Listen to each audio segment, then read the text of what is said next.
O Repórter Setorial está de volta e você fica agora com a continuação da série Educação Brasileira.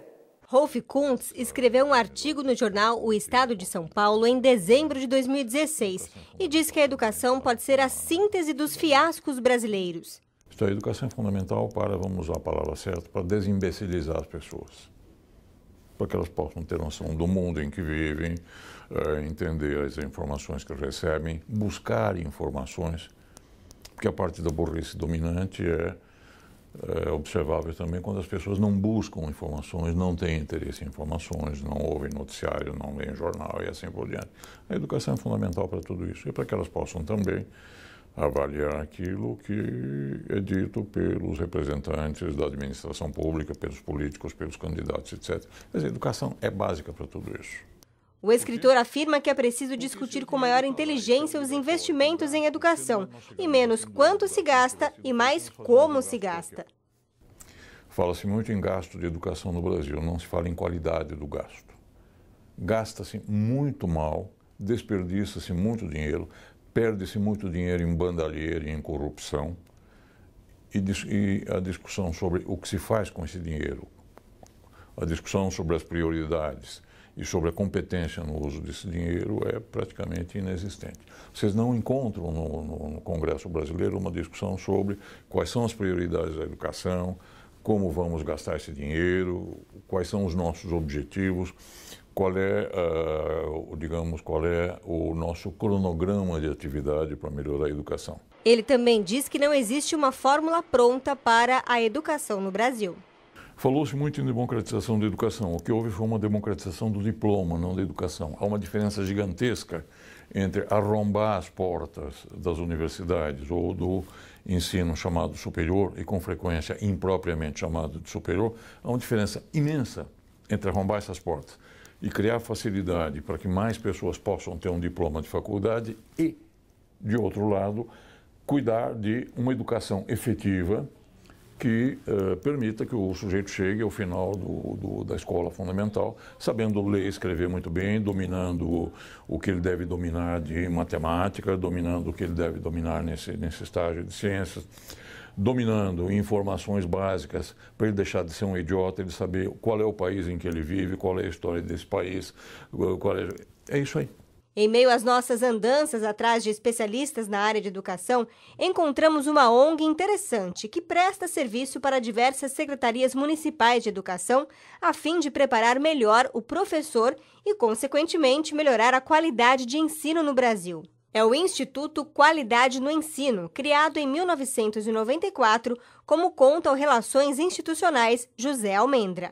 E essa necessidade e essa visão conjunta, ela nasce do secretário de Educação, ou prefeito ou governador, junto ao IQE de que é necessário qualificar, é necessário que aquela rede pública de ensino, aquele conjunto de escolas, elas tenham melhores condições de se atingir as metas que são estipuladas, a maioria delas, pelo Ministério da Educação. Fique agora com o plantão da redação.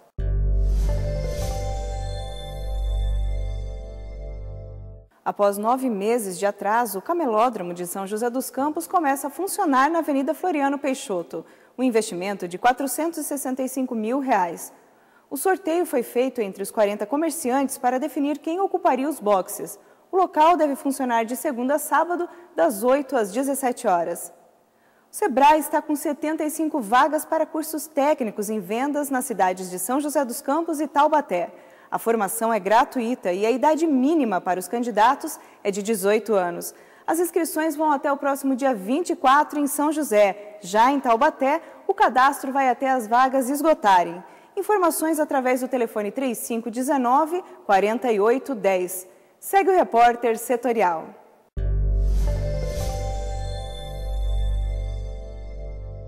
No mês de abril, o setor de serviços teve uma queda de 5,6% na comparação do mesmo mês do ano passado. Os dados são do IBGE, Instituto Brasileiro de Geografia e Estatística. Essa é a maior queda da série histórica, iniciada em 2012. O volume do setor de serviços voltou a registrar queda, um tombo de 5,6% em abril, na comparação com o mesmo mês do ano passado. Nessa mesma base de comparação, março teve queda de 5,2%. Em fevereiro, o recuo foi de 5,3% e não para por aí. O setor vem apresentando perda em todos os meses desde janeiro de 2015. No acumulado em 12 meses, mais queda. A retração, nesse caso, foi de 5%.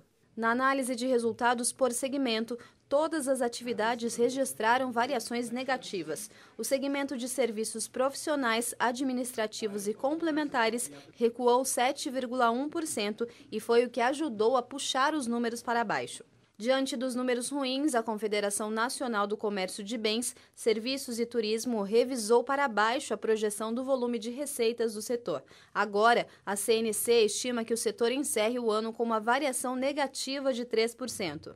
De qualquer maneira, o governo comemora o resultado mensal. É que nessa base de comparação, o setor de serviços registrou alta de 1%. Pelo Twitter, o ministro da Fazenda, Henrique Meirelles, comentou que o desempenho do setor em abril, na comparação com março, é mais um sinal de recuperação da economia. Meirelles também lembrou que o setor de serviços era o único componente negativo do PIB no primeiro trimestre deste ano. A campanha de vacinação contra a gripe do Sistema Único de Saúde foi prorrogada para o dia 23 de junho. A vacinação deveria encerrar no dia 9, porém o governo do estado de São Paulo anunciou a mudança por causa do número de doses excedentes da vacina em todo o estado. A repórter Gisele Ferri nos traz mais detalhes. Além da mudança para o prazo da imunização, foram inclusos no grupo prioritário pessoas entre 55 e 59 anos. A recomendação do Ministério da Saúde é que 90% das pessoas de cada um destes grupos sejam vacinadas. Porém, em São José dos Campos, alguns grupos de risco ainda não atingiram a meta, como no caso das gestantes e crianças de até 5 anos de idade. Já em Taubaté, apenas o grupo das gestantes atingiu o número recomendado de vacinações. A vigilância epidemiológica do município confirmou a 10ª morte por gripe neste ano. A vítima foi uma mulher de 35 anos que contraiu o vírus H3N2. Em Pindamonhangaba, a campanha imunizou 93,7% dos moradores que fazem parte dos grupos prioritários. Segue o repórter setorial. Ao lado de ministros e de congressistas aliados, o presidente Michel Temer recebe governadores e vice-governadores em encontro no Palácio da Alvorada. Em busca de um novo fôlego em meio à crise política que atinge o Planalto, o presidente Michel Temer ofereceu um jantar a 16 governadores no Palácio da Alvorada. No encontro, o PMDBista anunciou que o BNDES deve fazer um estudo sobre as dívidas estaduais e defendeu ainda que se chegue a um acordo que não seja prejudicial nem aos estados nem ao governo federal. Eu apreciaria muito que nós todos pudéssemos ter também uma solução para a questão do BNDES. Não é? Há dívidas lá que são garantidas pela União, tem um determinado tratamento, e dívidas não garantidas pela União, que tem outro tratamento. O objeto principal, central desta nossa reunião é exatamente isso. Nós temos que encontrar um caminho que seja saudável para os estados e que também não seja prejudicial para o BNDES e para a União. A renegociação da dívida do BNDES com os estados é fruto de um acordo feito no ano passado. Em meio à recessão, os governadores alegam que as receitas despencaram, mas as despesas não param de crescer, o que estrangulou as contas estaduais. O governo do Rio de Janeiro quer autorização do Planalto para securitizar as dívidas. É como criar pacotes e revender o rombo como títulos no mercado financeiro. São Paulo, Paraná e Rio Grande do Sul já fizeram essas operações, mas novas iniciativas estão paralisadas por decisão do Tribunal de Contas da União. Isso porque o TCU interpreta essas operações como um novo financiamento, o que não é aconselhável em um momento em que os estados tentam reduzir as dívidas. O que acontece fora da nossa região também é destaque aqui, no Giro News. Ok, vamos às notícias. O Ministério da Educação autoriza que os estados ofereçam 257 mil novas vagas no ensino médio em tempo integral, no ciclo de 2018 a 2020. Até o momento, 830 mil estudantes já fazem parte do programa. Relatório da ONU mostra que o número de refugiados cresceu em 2016 e é o maior já registrado. 65 milhões de pessoas passaram por deslocamento devido a conflitos, guerra e fome. Países em desenvolvimento acolheram 84% dos refugiados, metade destes, crianças. JBS anuncia programa de desinvestimentos de 6 bilhões de reais. Entre os ativos a serem vendidos, a empresa quer se desfazer de 19,2% da Vigor Alimentos S.A., além da participação acionária e dos ativos. A operação ainda está sujeita à aprovação do Conselho da Administração da empresa. Já já eu volto com outras notícias aqui da nossa região.